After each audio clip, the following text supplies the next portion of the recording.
lakkoofsa kiyya namaatu telegiraam waasaappii iimoo ittiin banatee narratti cufsiisee jechuudha. Waan shari'aa san lakkoofsa bilbilaa san waan inni naa bitee tureef narratti cufsiisee lakkoofsa saniin iimoo fi telegiraam waan adda addaa banatee isinitti waan ta'an isinitti ergutti kan jiru feesbuuk viidiyoo ta'ee waan adda addaatiin kan isinitti barreessu jiru lakkoofsa kiyya narratti cufsiisee banateeti anaa miti. Wallaahi rabbii lubbuun tiyya harka isaa jirtutti isinii kakadhaa anaa miti jechuudha. Assalamu alaikum warahmatullahi wabarakatuh. Kami tuta fi jaalatan tuta dhuftoota kee gaggaarii fi gaggaarii akkam nagaa fayyaa keessanii jirtanii nagaa kooti alhamdulillah. Ammas bakka jirtanitti nageenyi rabbii guddaa isin waliin haa jiraatu isiniif haa baay'atu jechaa egaa namoonni hedduun maal taatee warri naan jechaa jirtan namoonni hedduun ammoo akkasumas warri na jajjabeessuuf jirtanii warri wanni fedhillee uumamis cinaa jirraa warri naan jechaa jirtan karaa keessatiin ta'ee karaa amma hundaanuyyuu jechuudha. Keessattuu warri karaa keessatiin hedduun keessan dhuftanii na jajjabeessuuf jirtan hedduu akkanaaf galatooma. Warri yuutuubii jalatti koomentii jalatti na argachuu karaa keessatti waan hin dandeenyeef na jajjabeessuuf jirtanillee karaa koomentiitiin hedduu takka galatooma naaf jiraadha. Wallaahi dhugaa dubbachuuf hedduu takka na jajjabeessitanii sirriitti mul'achuu baattus numa barreessitaniituma barreeffama gabaabaa keessanii deemtan isiniif fakkaatti malee hedduu takka na jajjabeessitanii hedduu takka na cinaa dhaabbattanii jechuudha. Laannoo maaliif ilmi namaa akkuma wal bareecha jedhan san waliif gaachana jedhan san dhugatti na bareechitanii naaf galatooma warri hagammaa na cinaa dhaabbattan hundi keessanuu naaf jiraadha. Har'a ammootu waan takkaan isiniif himoo dhufe wanni ani isiniif himoo dhufe sunis maali jechuun keessaa hin oolu tagaafii isinitti ta'ee kan beekuu feetan sanis guyyaa tokko inshallah isiniif hin ibsa. Amma ammootiyyuu dhaamsa waan xiqqoo gabaabduu takkaan waan isiniif himuu dhufee jira. Maali wanni sunis kan jettan taate sooshaal miidiyaa kanarratti waan hedduu hojjechaa waan turreef jecha yuutuubillee waan adda addaa ulaa irra waan gurguraatiif jecha viidiyoo lakkoofsa kiyya isiniif gallakkisee ture. Lakkoofsa kanaan namni na barbaaddan lakkoofsa kanaan na argadhaa jedhee lakkoofsa kiyya kanuma itti fayyadamu isiniif karaa feesbuukaatiin yuutuubiitiin peejiitiin waan garagaraatiin karaa tiiktookiin waan garagaraatiin irratti viidiyoo hojjedhe irratti lakkoofsa kanaan na qunnamaa jedhee lakkoofsa isiniif gallakkisee ture. Ani lakkoofsi sun ammoo akka tasaa ta'ee lakkoofsi sun namaatu naa bite jechuudha. Namni naa bite sun ammootu guyyuma keessaa gaafa dhiyoo tanaa jechuudha. Xiqqisho turree jira gaama baatiif deemna. Gara amma 7 geenya jira jechuudha. Eegaa lakkoofsi sun irratti cufame namuma naa biteetu lakkoofsa san shari'aa sanarratti muree ofiif baafatee jechuudha. Namni biyya tanatti lakkoofsa bilbilaa jechuudha. Siimii namni siimitti beektanis namni shari'aa beektanis jechuudha.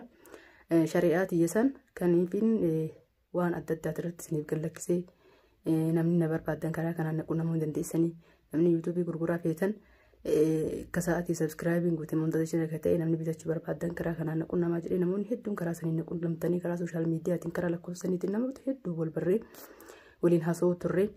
Lakkoofsillee aan qabullee isumatti fayyadama gaafa an biyya tana dhufu nama battaaqaa qabu yookaan nama wanti qabutu nama bita waan ta'eef namaatu naa bite jechuudha.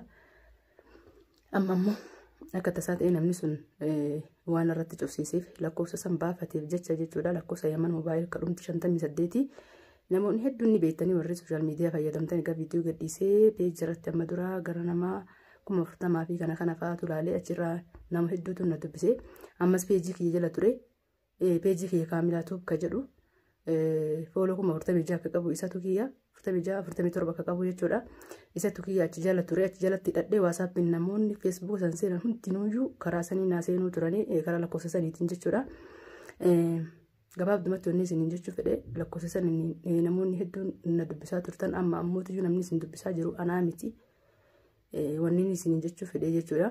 Lakkoofsa saniin nama biraatu narratti muree abbaan naaf baasisan narratti cufsiisee ofiif baafatee maqaa kiyyaan feesbuukallee ta'ee maqaa kiyyaan telegiraama waasaappii iimoo waan garaagaraa anis ittiin banee ture garuu ittiin namoota hedduu na dubbistanii turtanii garuu ammootiyyuu eegas booda ammoo namni sun narratti cufsiisee waan banateef jecha telegiraama fa'aa ittiin banate jechuudha. Telegiraama kiyya lakkoofsuma yuutuubii piroofaayila kiyya irra jiru kanaan isumaan qabaa jechuudha. Kadhumti 71 kadhumti 58 san ammoo waan garaagaraatti ittiin fayyadamuu ture garuu ammoo irratti mursiisee waan baafateef jecha telegiraama fa'aa waan duraan hin banatin hunda ittiin baratee ittiin banate jechuudha. Namni sun lakkoofsanii ittiin baratee nama dubbisaa jira jechuudha.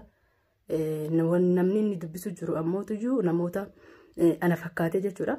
Egaa shari'aa san irratti cufsisee shari'aa san deemee banate booda namni suni ana fakkaatee jaarsa namaatitti barreessu.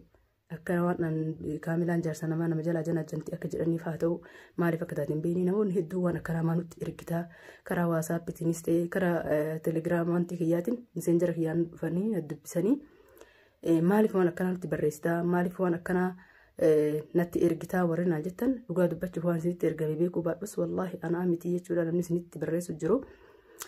Wallahi maaliif namni suni narratti mucuufsisee waan banate jecha isaatu beekaa ana fakkaatee waan hin taane isinitti barreessu jira isinitti ergu jira jechuudha. Dhugaa dubbachuuf waan barreeffamee qajatti jaan argillee namni sun namni iskiriishuut irraa godhee waan akkanaatti barreeffamee anis waan akkanaatiin itti barreesse waan akkanaatiin naa deebi'ee jedhee namni naaf ergillee iskiriishuut godhee ni jira barreeffama jechuudha.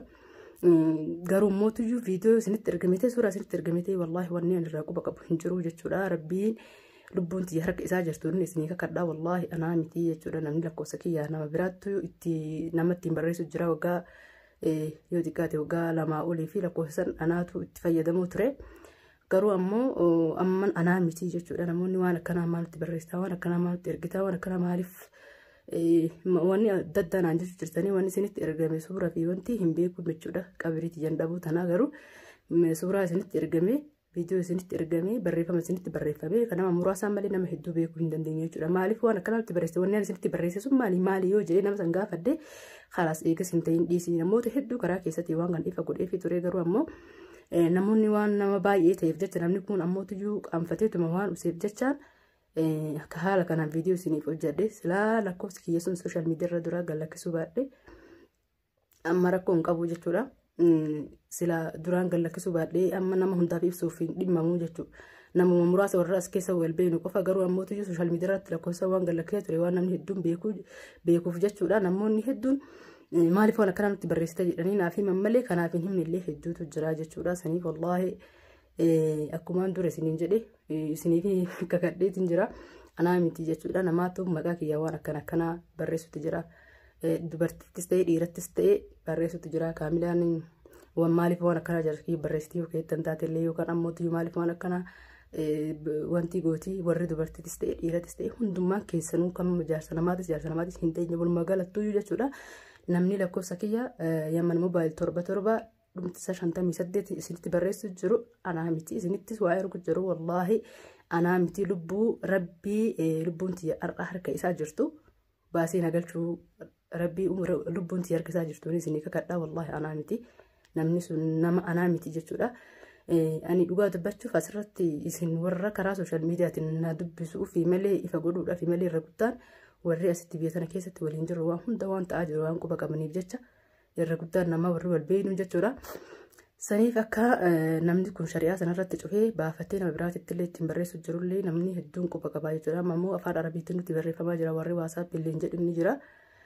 Waasaappiin afaan arabiitiin karaa garaagaraatiin telegiraamaan illee dura afaan oromootiin ammoo akka waan arabni barreessee akka waan arabni godhee fakkeessuuf akka waan arabni waan anichi keessaa qabu wayitti ergee wayii fakkeessuuf natti fakkaata waan beekuun qabu wallaahi dhugaa dubbachuuf maaltu akka isinitti ergamaa jiru hunda dabaasee beekuu baadhullee namni agarsiisas ni jira.